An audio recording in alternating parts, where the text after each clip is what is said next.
Mm. Mm. Mm. Camera not human, but humans see John through camera.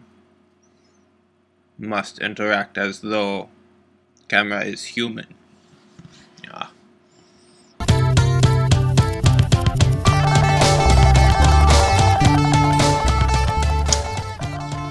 So I wanted to make this video to celebrate the fact that I make art. I've been making art for 10 years. I've been making music for 10 years. And I'm about to release a new project that I'm really excited about. It's about Quakerism and nakedness. It's a multimedia project. It's got an academic pamphlet along with it. There are other musicians involved and a producer involved. But as I've been getting ready, so that project is called Clothe Yourself in Righteousness. And as I've been getting ready to release it, I've been thinking back over the past 8 years and the past 4 albums that I've released.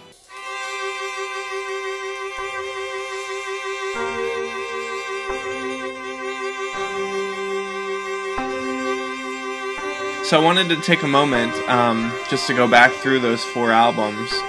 I've posted a bunch of songs from those 4 albums to YouTube, and as I'm talking about each of the albums, you can click through to watch the full songs.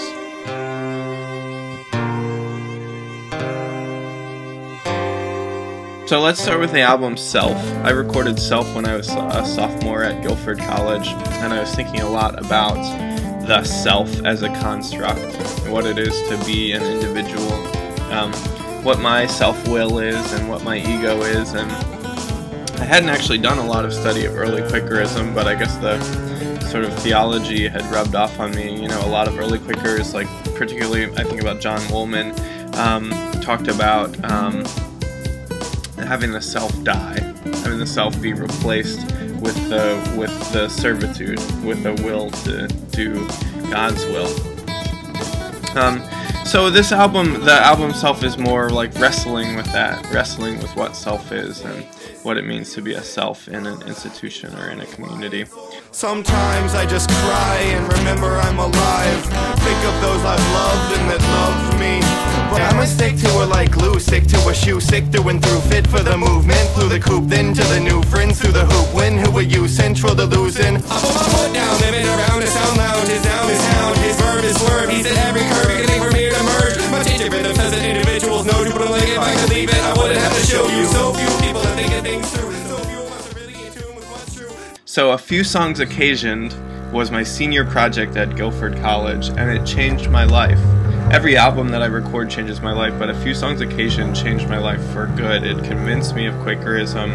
I decided to do the project as a requirement for the Quaker Leadership Scholars Program as my senior project, so it ended up being like my senior thesis for Guilford. I did research into the early friends. I talked about James Naylor and George Fox and Solomon Eccles. I invited other musicians along to play on the record, and I sang, and I wrote these long, epic songs. So I just recently, last week, a couple weeks ago, put together a video for the James Naylor song, and so I'll play that first, and that's clickable. You can go over and see the full video, and then a couple of songs from the album too I've posted.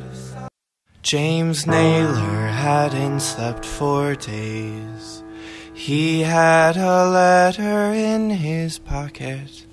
From George and Margaret Fell they prayed that he would read in time to stop it. Shoes in the pulpit, shoes in the pulpit, shoes in the pulpit. Proof it's not special research of the pews that make shoes in the pulpit.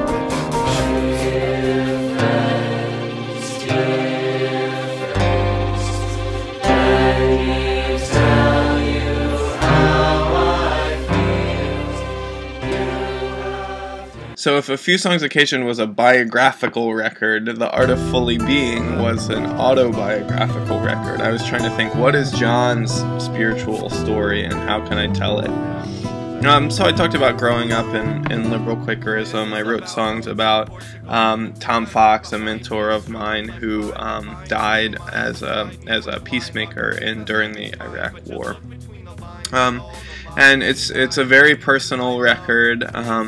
It goes back to the style that I'm comfortable with, the spoken word style, and I recorded it at Pendle Hill. It's a Quaker retreat center outside of Philadelphia, where I just had a ton of support for doing this kind of really intense personal exploration work, and the album really reflects that.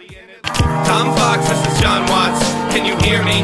Have I listened to you clearly? I read your blog, and I know it's not lost, but we lost you. We didn't know what this would cost you. I could give you names, and I could name dates, and I could focus on the means to end all the debates, but this is music. Okay, I found George Fox living in a journal, and it's fertile. I'm learning, I jumped a lot of hurdles and done a lot of discerning. Just sink into the ground and shake and make a figure statement. Makers hang your neighbors, do favors like clear savers, helping people meet their makers. Sing it out for second chance to full. I got a full, and I can hold on. I'm so strong. It's been a long time coming, and instantly it's gone. It's just a song, and I can hold on. So when I got done at Pendle Hill, I moved out into the world and struggled. I've struggled for several years with what I was supposed to be doing and where I was supposed to be, and with all the sort of confusion and pain. I mean, Pendle Hill was a really distinct experience. People were really trying there. I think to individually, each of us had committed to contributing to building the kingdom of God on earth. And not everyone in the mainstream culture, you might know this, not everyone in the mainstream culture is into that. So I went through a period of depression and sadness, and trying to figure out what was next for me. And I did a lot of reflection during that time on the past couple of projects.